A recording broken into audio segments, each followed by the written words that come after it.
Understand that Mr. Jordaan had actually sought to interdict his imminent arrest by yesterday, alleging the fact that he did not receive any information yesterday about his pending arrest or that he wasn't notified in proper time. So we've just lost a connection and signal to the Palm Ridge Magistrates Court, but we will be having more analysis, of course, about this matter. In fact, let's go to my analyst right now and see if we can talk to my analyst. As I was saying earlier, before we get to my analyst, Mr. Jordaan had sought an interdict against his pending arrest.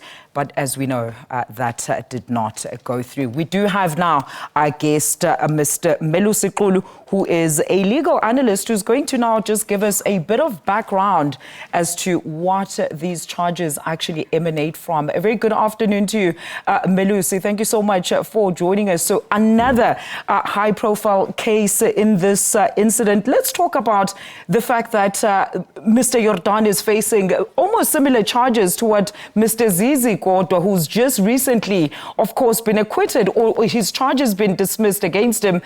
Let's look at the nature of his charges and backtrack a little bit, just for the benefit of our viewers. Good afternoon, and to you and to the viewers at home.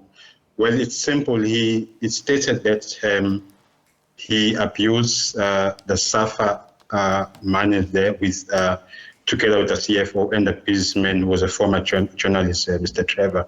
So basically, the 1.3 million was used for his personal benefits, for security, and also for communication purposes. The company that was used was Great Communication. But obviously, as it stands, still allegations. And for today, the most important thing is that we're going to hear the judgment on bail, which will be obtained. But I think what is curious for us is to see the conditions that the magistrate will set, because it's a foregone conclusion that he will get bail. Absolutely. With his co-accused. Yes, that's exactly what I was saying there, Melusi. The fact that we are just awaiting that pronunciation. In fact, Melusi, while you're still there, what do you make of the judge's ruling in this matter? Were you anticipating that this is how the ruling is going to go? Yes, Alicia, when they were inquiring about passports, you could see when the magistrate was asking questions that he wanted to get why the prosecution will not give Mr. Jordaan a right to have a passport and be able to work outside of the country. But remember, he stated that if the condition changes that he's no longer a SAFA president, that allowance will no longer be available because there's no need for him to go outside. So what the judge, the magistrate is doing is to say, you can get your passport, but only for work purposes. Even for accused 2 and accused 3, he stated that if you want to get a passport, you must give supporting reasons, but not for vacation, but only for work purposes. So it's very interesting to see that, the magistrate is aware of their personal situations and the reasons why they will need to go outside of the country, despite them having a case. But what is interesting, Alicia, is the pending case in High Court on the interdict. I'm interested to see how it will affect these proceedings because, there's a criminal case, but they are trying to say this case must not proceed. Let's talk about that interdict, Melusi. How does it then affect this current case?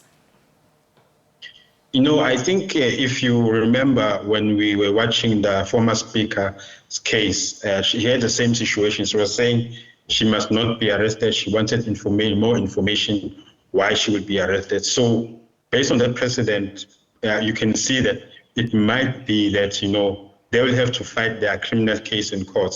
Because unfortunately, yes, some cases are used, where you find that the accused is not guilty. But because of politics, I'm speaking generally, because of politics, you'll find that, his case is in court, but only to find there's no case. So I think maybe the best thing to do, if they fail the High Court application, which I will safely assume they will, they must rather, make representation like the case that you mentioned of Mr. Zizi, the former minister, where they've made representation to NPA and it was successful. So I think maybe that will be the route that I'll be expecting, but let's see how that will unfold after the 5th of December or after the High Court interdict first. Let's go back to the merits of the case, Melusi. I mean, one has to wonder why it has taken the state so long to actually bring the accused before court. And are we starting to see a trend also or pattern of high-ranking individuals who actually go and seek an interdict against their imminent arrest? I mean, in his affidavit, Jordaan clearly says that the Hawks exceeded their mandate and scope and seizure. Is this actually normal then in terms of our legal processes as well as constitution? Alicia, we're seeing a trend for high-profile cases. For example, I think the Premier in Eastern Cape had a similar situation where, though he was stopping the investigation against him, not that he was saying he must not be arrested, but it's almost similar to a certain degree. So we are seeing high-profile individuals not really wanting to be arrested. But that is why I'm saying I think the best thing that can happen, because once there is a docket and there is a warrant of arrest, you are most likely to be arrested. Rather go to court. In any case, if you're a high-profile individual, you will not wait for 14 days to get bail.